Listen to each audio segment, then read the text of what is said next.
I'm your average teenager. Some problems at school, but good overall. Today was different though. I didn't want to go to school. That stressed me because I usually can't wait to go. I also had a feeling that someone was watching me. Of course, with no choice, I went to school. Janet picked me up in my house, and we drove off to Clarksville High. When we approached the school, we saw some of the familiar objects. The old fig tree, the gas station across from the school, and a sign, Clarksville High School, home of the Knights. That moment, I thought I saw a small figure, about the age of a kindergartner, sitting by the tree.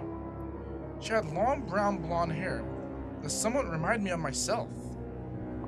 During lunch, Janet, Tanya, and I went to go eat outside for a change. Since the day was sunny, for the past few weeks, it had been dismal and stormy, and everyone was glad that it finally cleared up.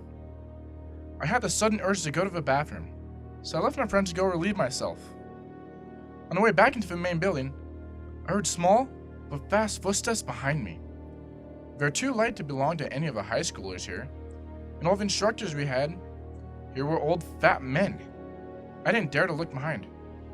But from the sound of it, it was gaining on me. Panting, I got to the bathroom and went into the stall. I had just locked the door when the lights went off suddenly. "Remember me?" said a small child.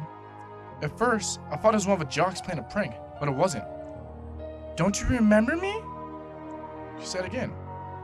After, I made no reply. "I don't know what your name's, sweetie," I asked carefully, trying not to show my fear. "I still love you," she said. Then it struck me. "Emily? Is that you?" "You do remember me," she replied with glee. "But how can this be? I thought—" I dared not to finish my sentence. "It's okay. My sister reassured me. I just came to pick you up because I wanted you to come with me." "With you? Where?" I inquired. "I was lonely, all alone. Grandma and Grandpa are always busy, and it seems like you and Mommy and Daddy all forgot about me." Her voice filled with sorrow echoed. "Baby, that's not true. We miss you so much. Ever since that day when you let me die," she interrupted. "Emily, stop saying that. We tried our best to keep you with us." "Then why am I not with you guys? Why am I dead?" I could hear her anger building up. "Emily, listen. I love you. Mommy loves you, and Daddy loves you too. We couldn't find any donors for you. We tried, and we missed you so much. You were so smart, had such a huge life ahead of you. But it was too late, and I'm really sorry. I couldn't have done anything. Then come with me.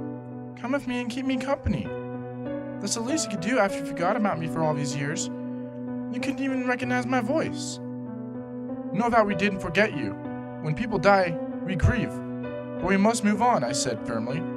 "We still visit you at your grave on your birthday. We always leave your seat at the dinner table unoccupied, so you can join us. And your room has been untouched ever since. It's all the way you left it." I got out of the stall just to see her one last time. I didn't want to talk to her blindly with the door between us. I walked over to the light switch where she was standing. Her ghostly pale figure stood in front of me. I realized that she was a child I saw by the tree. That's why can't you come with me?" she asked again, as she held her small hand out. "Then Mommy and Daddy can be happy together, and me and you can be happy together too." I started to freak out. She seemed so happy with this idea. I couldn't just destroy her dreams in seconds. She hadn't even lived long enough to learn her multiplication tables yet. I wanted to make her happy. "Will you let me go home afterwards? Or do you want me with you forever?" I thought in my head, but before I spoke, she answered as if she read my mind. "Gracie, I want you with me forever." "Then I'm sorry, I can't go with you." "No," she growled almost like a demon. She quickly took my hand and dragged me out to where my friends were. I was immobilized. I wasn't sure if Janet or Tanya saw Emily when she forced me outside, but I saw Janet's jaw drop in surprise. When I finally had control of my body again, it was too late. "Grace?" I heard Tanya yell at the split second. I was in the middle of a road. After that, everything went black.